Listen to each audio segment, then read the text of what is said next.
خوست کے جو لوگ ہیں حقانی ان کے، یا جو قندھاری طالبان ہیں کابل میں ہیں، یا سلانگ پاس کے دوسری طرف جو فارسی بان ہیں، تاجک ہیں، ازبک ہیں اور مزار شریف کے لوگ ہیں، یا جو ہے وہ اوپر تیرا کے لوگ، تیرا کہہ رہا ہوں، اوپر جو بدخشاں کے لوگ ہیں واخان کوریڈور میں، ان میں بڑا فرق ہے. تو پاکستان کو اس چیز پہ اوپر نظر رکھنی چاہیے. بہرحال افغانستان کے اندرونی حالات ایسے ہیں، ہمیں اس کو کنٹرول کرنے کی ضرورت نہیں ہے. وہ خود جو ہے اپنی کسی ڈگر پہ بیٹھ جائیں گے. اور میرے خیال میں کابل جو ہے اس کا کنٹرول جو ہے وہ اتنا زیادہ نہیں ہے. ہم ان کو کہتے رہے ہیں کہ بھئی یہ ٹی ٹی پی کو آپ نکالیں، وہ آپ کو یہ نہیں کہتے کہ یہ ٹی ٹی پی جو ہے ان سے تکڑی ہے اور ان کی بات نہیں مانتی، کیونکہ اس کے اندر جو ہے ہندوستان نے ریکروٹ کیے افغان بھی، ان کو ڈالروں میں تنخواہ دیتے ہیں، $500 ان کو دیتے ہیں. تو ٹی ٹی پی کے اندر زیادہ افغان ہیں آپ پاکستانیوں سے. تو ٹی ٹی پی پوری جو ہے وہ control by Pakistani from Waziristan, لیکن اس میں افغان ٹروپس بھی ہیں.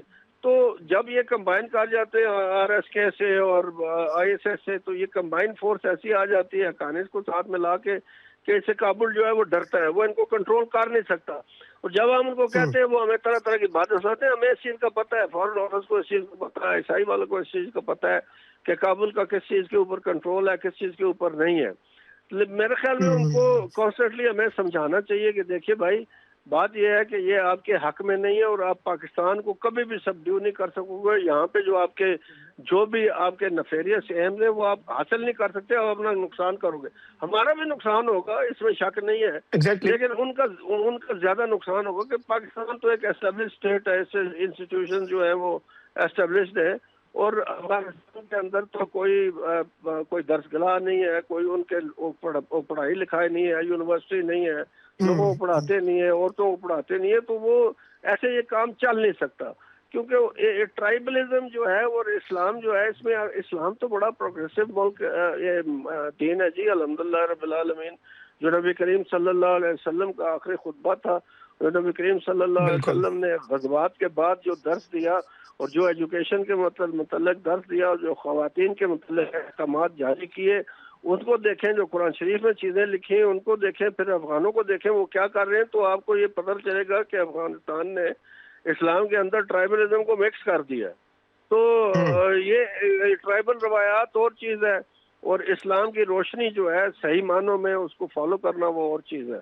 تو میرے خیال میں افغانستان خود اپنا نقصان کر بیٹھے گا اس قسم کا آگے چل کے، کہ پھر وہ اس کے گیا وقت ہاتھ نہیں ہے، کیونکہ وقت جو گزر جاتا ہے وہ ہاتھ نہیں آتا. بالکل دولت آپ کی ختم ہو جائے وہ آپ پھر پیدا کر سکتے، لیکن وقت کو آپ واپس نہیں لا سکتے. تو ہم یہی کریں گے. ان کو افغانستان والے ہمارے بھائی ہیں، مسلمان ہیں، ہم چاہتے ہیں کہ ان کا بھلا ہو، ہم چاہتے ہیں کہ وہاں پہ جنگ و جدل ختم ہو. اتنے عرصے سے 50 سال سے لوگوں کی جانیں جا رہی ہیں، ملین آف لوگ جو ہے وہ مارے جا چکے ہیں. ہمیں اس چیز سے خوشی نہیں ہے، ہمیں خوشی اس چیز سے یہ کہ افغانستان پروگریسو ہو، دونوں ملکوں کو امن ہو، ٹریڈ چلے، ایک بھائی چارہ ہو، آنا جانا ہو. کیوں نہیں؟ مطلب یہ ہے کہ وہ ہمارے جیسے لوگ ہیں، وہ دونوں طرف ڈیورن لائن کے رشتہ داریاں ہیں آپس میں، لیکن وہ ایک ایسے راستے پہ چل پڑے ہیں جو بالکل تباہی کا راستہ ہے. اور پاکستان ان کو بہرحال کہہ چکا ہے کہ یار تم یہ کام نہ کرو تو اچھا ہے. اب مجھے یہ بتائیں آپ کہ کوئی بھی سین آدمی افغانستان کے اندر، کوئی بھی عقل مند آدمی یہ مانے گا کہ ایک ہندو مودی جیسا یا ایک یہودی نتن یاہو جیسا، وہ جو ان کو عزیز ہے، طل عبیب میں انسانیت کے یہ دونوں قاتل جمع ہوئے، مودی اور نتن یاہو، اور انہوں نے کہا کہ جو ہے افغانستان کے طالبان ہمارے بھائی ہیں، ہم ان کی مدد کریں گے. صرف اسی بیان سے یہ اسلامی حکومت جو اسلامک ایمریٹس اپنے آپ کو کابل والے کہتے ہیں، ان کو شرم سے ڈوب کے مر جانا چاہیے صرف اسی بات سے. تو مطلب یہ ہے کہ ان کو چاہیے کہ یہ سوچیں اپنے لوگوں کے لیے. اور یہ کہاں سوچ بیٹھے کہ نتن یاہو ان کے حق میں ہے یا مودی ان کے حق میں ہے. وہ خدا کے بندو، پاکستان آپ کے حق میں، آپ ہمارے بھائی ہو، ہم آپ کو کبھی دھوکہ نہیں دیں گے. نہ ہم نے دھوکہ، اتنے نامساعد حالات کے باوجود امریکہ ہمارے اوپر چڑھا ہوا تھا، ڈبل گیم کی دھمکیاں ہمیں دے رہا تھا، کیا نہ کیا وہ کر رہا تھا، پھر بھی ہم نے ان کو بچا کے رکھا، ان کو ساتھ ہم نے نہیں چھوڑا. اور ہم نے سوویت یونین کے سامنے ہم کھڑے ہوئے، ان کا ساتھ ہم نے نہیں چھوڑا. تو مطلب یہ ہے کہ یہ کتنی لمبی تاریخ ہے، اس کے اوپر بندہ گھنٹوں باتیں کر سکتا ہے. ہو سکتا ہے ان کو ہم بالکل سے کوئی شکایتیں ہوں کو ہم سے شکایت کرو یار، دور دشمنوں اپنے دشمنوں کے دور کر ساتھ دیں تم گے. جا کے نہ بیٹھو، افغانستان کی تباہی تو نہ کرو. تو پاکستان کو بالکل جو ہے نا جی، یہ تین سٹیپس پاکستان کے: ایک سیکورٹی فورسز کا ایکشن، ایک یہ زیرو ٹالرنس جو ہے جو وہاں پہ جو اسرائیل اور ہندوستان کر رہا ہے، اس کو بین الاقوامی برادری کو ملا کے اس کو روکنا، اور دوسرا جو ہے بین الاقوامی برادری کو ملا کے افغانوں کے ساتھ بات چیت کرنا اندر خانے کے، بھائی آئیں امن کریں. بالکل یہ بڑا اہم ترین نقطہ ہے جو آپ نے ریز کیا بریگیڈیئر صاحب. اس پر حکومت کو اور ریاست کو عمل کرنا چاہیے. بہت بہت شکریہ بریگیڈیئر ریٹائرڈ ٹیپو سلطان صاحب اور امبیسڈر جی آر بلوچ صاحب ہمارے ساتھ موجود تھے. ناظرین کرام، پاکستان نے جو افغانستان کے اندر سٹرائکس کی، حالیہ سٹرائکس جو کہ انتہائی پریسائز انٹیلیجنس بیسڈ پاکستان کی ایئر سٹرائکس تھیں، جن میں باضابطہ طور پر ٹیرر کے ہائیڈ آؤٹس کو پریسیژن کے ساتھ نشانہ بنایا گیا. اس سب میں ایک عجیب و غریب سی رپورٹ جو ہے، جو کہ حقائق کے منافی ہے بلکہ حقائق کو مسخ کرنے کے مترادف ہے، وہ جاری کی گئی یوناما کی طرف سے. یوناما کا اصل مینڈیٹ تو یہ ہے کہ اقوام متحدہ کی طرف سے جو افغانستان کے اندر معاملات ہو رہے ہیں ان کی یہ رپورٹنگ کرے. لیکن ایک طرف یوناما اس وقت خاموش رہا جب نیٹو کی طرف سے افغانستان پر بمباری کی جاتی تھی اور در حقیقت عام افغان شہری جو ہیں وہ نشانہ بنتے تھے.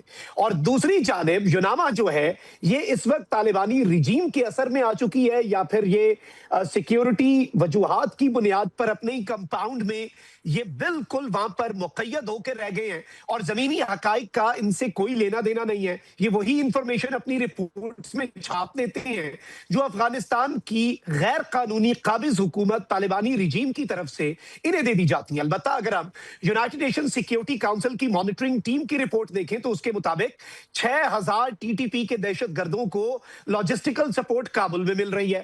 اس کے ساتھ ہی ساتھ متعدد حملے، جو 600 کے قریب دہشت گردی کے حملے افغان سوائل سے اوریجنیٹ ہو کر پاکستان کے خلاف ہوئے، اس پر یوناما جو ہے وہ خاموش رہی. وہیں دوسری طرف اب یہ ان کا کلیم آنا کہ یہ جتنا کچھ بھی ہو رہا ہے اس میں سویلینز مارے جا رہے ہیں، تو سوال بڑا سادہ ہے کہ بھائی وہ کون سے سویلینز ہیں جو جنگجوؤں کی وردیاں، بیجز اور ہتھیار لے کر پھرتے ہیں. پاکستان کی سٹرائکس بالکل ایگزیکٹ، پریسیژن، انٹیلیجنس بیسڈ اور دہشت گردی کے انفراسٹرکچر اور internationally designated terror outfits, جن میں فتنہ الخوارج کی داعش خراسان ہے، ٹی ٹی پی ہے، جماعت الاحرار ہے، حافظ گل بہادر گروپ ہے، صرف ان دہشت گردوں کو پاکستان کی طرف سے ہٹ کیا جاتا ہے. اور یوناما کی رپورٹ نہ صرف حقائق کے منافی ہے بلکہ اس میں بہت سے سوالات جو ہیں وہ یونائٹڈ نیشنز اسسٹنس مشن ان افغانستان، یوناما جو ہے اس کی اپنی کریڈیبلٹی پر اس طرح کی رپورٹس جب جاری ہوتی ہیں تو سوال اٹھنا بنتا ہے، اور عالمی سطح پر بھی سوال اٹھ رہے ہیں. گفتگو کے سلسلے کو یہیں سے آگے بڑھائیں گے. یہاں پہ وقت ہوا ایک بریک کا، ہمارے ساتھ رہیے.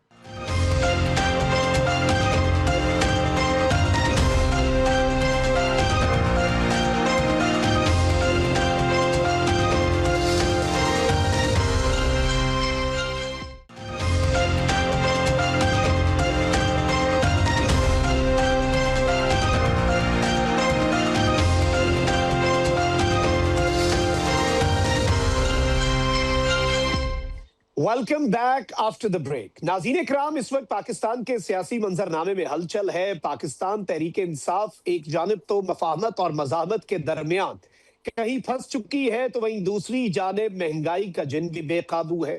حکومت کی طرف سے متنازع قانون سازیوں کی بازگشت ہے، اور اس سب میں پاکستان کی سب سے بڑی اپوزیشن کی جماعت اپنے ہی مسائل میں گھری ہوئی ہے. یہ سب سے اہم نقطہ. اسی سب پر بات کرنے کے لیے پروگرام میں ہمیں جوائن کیا ہے پاکستان تحریک انصاف کے سینئر رہنما امجد علی خان نیازی صاحب نے. نیازی صاحب، thank you very much for your time. سب سے پہلے تو یہ بتائیے گا کہ پاکستان تحریک انصاف کا کارکن بھی کافی پریشان ہے، اور کارکن کو بھی یہی پریشانی ہے کہ پی ٹی آئی مومنٹم نہیں بنا پا رہی. وہ جو پریشر حکومت پر بلڈ کرنا تھا وہ نہیں ہو پا رہا، اور یوں لگ رہا ہے کہ پارٹی کہیں مفاہمت اور مزاحمت کے درمیان پھنسی ہوئی ہے. نہ مفاہمت ہو رہی ہے نہ مزاحمت ہو رہی ہے. بسم اللہ الرحمن الرحیم. تھینک یو شہاب الدین. آپ کو ماحول کو سمجھنا ہوگا. اس میں کوئی بھی پولیٹیکل پارٹی جو ہے نا وہ تحریر پہ بھی یقین رکھتی ہے، تقریر پہ بھی یقین رکھتی ہے، احتجاج پہ بھی یقین رکھتی ہے، کیونکہ آپ کو آئین پاکستان یہ حق دیتا ہے کہ آپ ان 3 فارمیٹس کے اندر اپنی پولیٹیکل ایکٹیویٹیز جاری رکھ سکتے ہیں. لیکن آپ نے دیکھا ہوگا کہ پاکستان کے اندر موجودہ حالات میں نہ آپ تحریر لکھ سکتے ہیں، نہ آپ تقریر کر سکتے ہیں، اور نہ ہی آپ احتجاج کر سکتے ہیں. آپ کو اپنے گھر کے باہر کھڑا ہونے پہ بھی دہشت گردی کے پرچے کا سامنا ہے. اور اس کو آپ نے دیکھا ہوگا کہ پولیس جس ٹائپ کی اپنا ایٹیچیوڈ دکھا رہی ہے، وہ بھی آپ کو مطلب اس پہ آپ خود اندازہ کریں کہ اس وقت ملک کے اندر سیاسی کوئی ایکٹیویٹی نہیں ہے اور نہ کرنے دی جا رہی ہے. چونکہ اس گورنمنٹ کی بقا اسی میں ہے کہ وہ جتنا شکنجہ ٹائٹ کر کے رکھیں گے.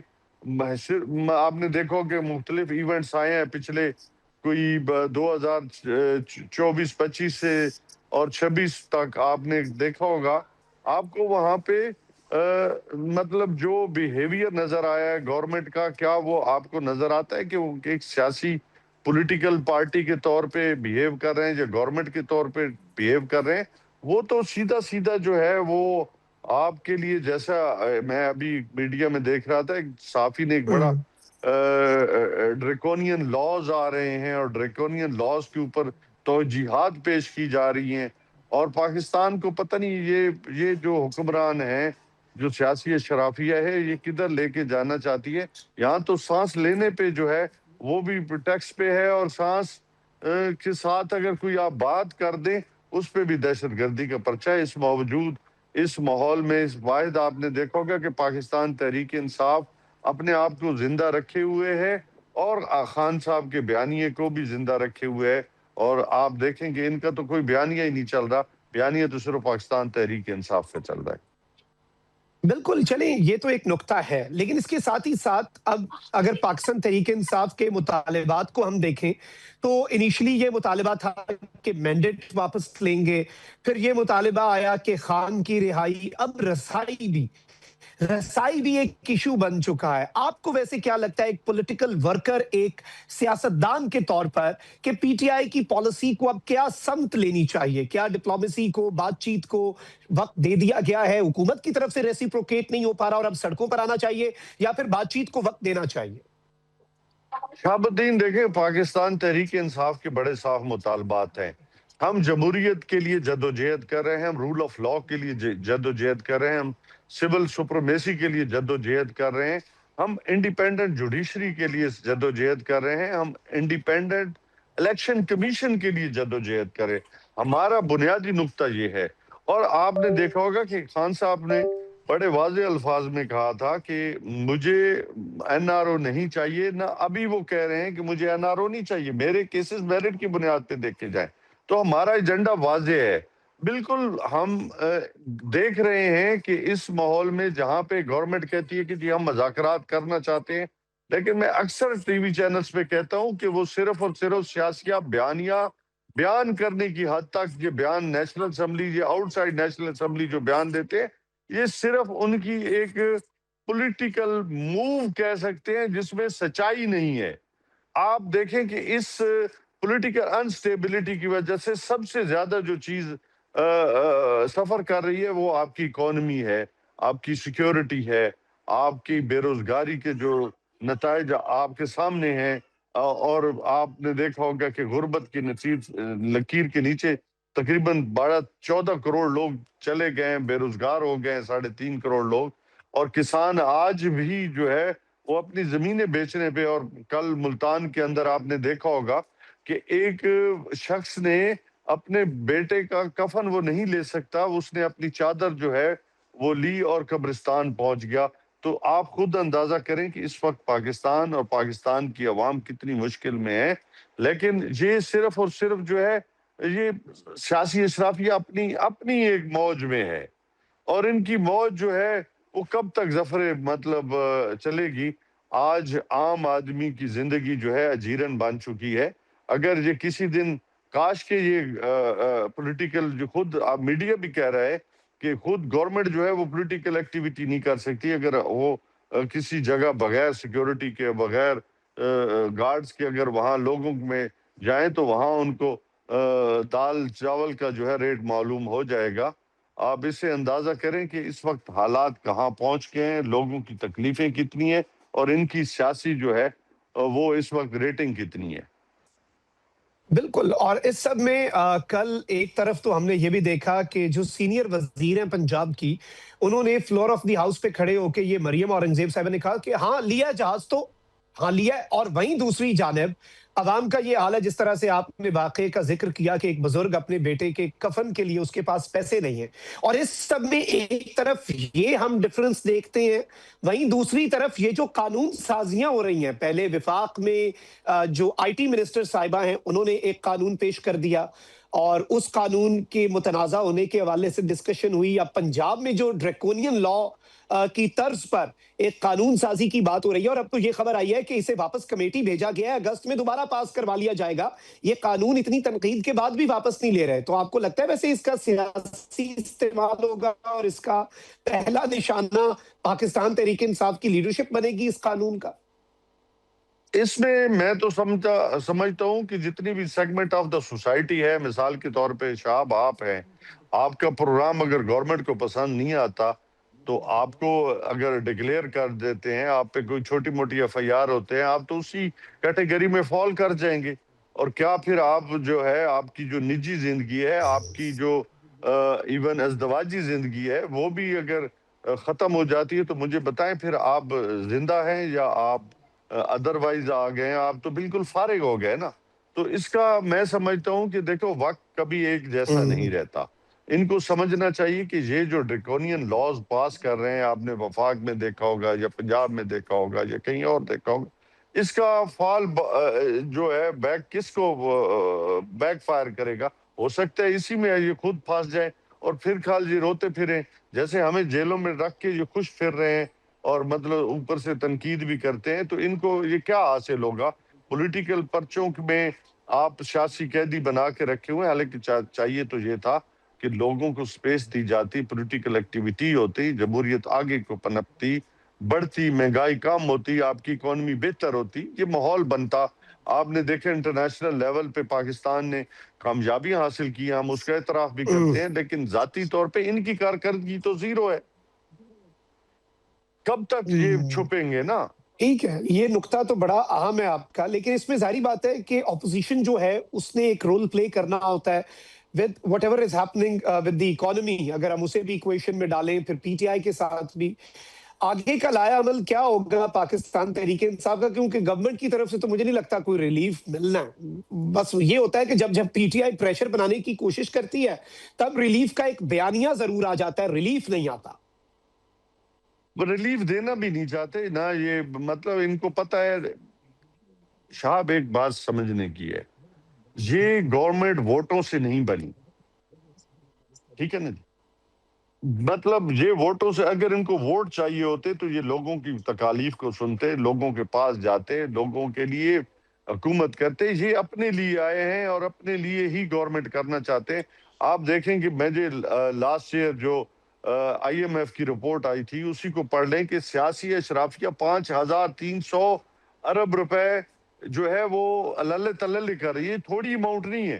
اچھا، بجائے اس کے کہ وہ اس لیکیج کو روکتے اور اس لیکیج کو کم کرنے کے لیے ایسے ہی ریفارمز لے کے آتے، ٹیکسیشن کے اندر لے کے آتے، ڈائریکٹ ٹیکسیشن میں ریفارمز کرتے، انڈائریکٹ ٹیکسیشن کو کم کرتے، لوگوں کی تکلیفوں کو کم کرتے، لیکن کیا انہوں نے کبھی آپ نے ٹی وی پہ national assembly, senate, provincial assembly میں کہیں سنا ہے کہ کوئی ایسے قوانین یہ لے کے آ رہے ہیں جس میں عوام کا فائدہ ہو؟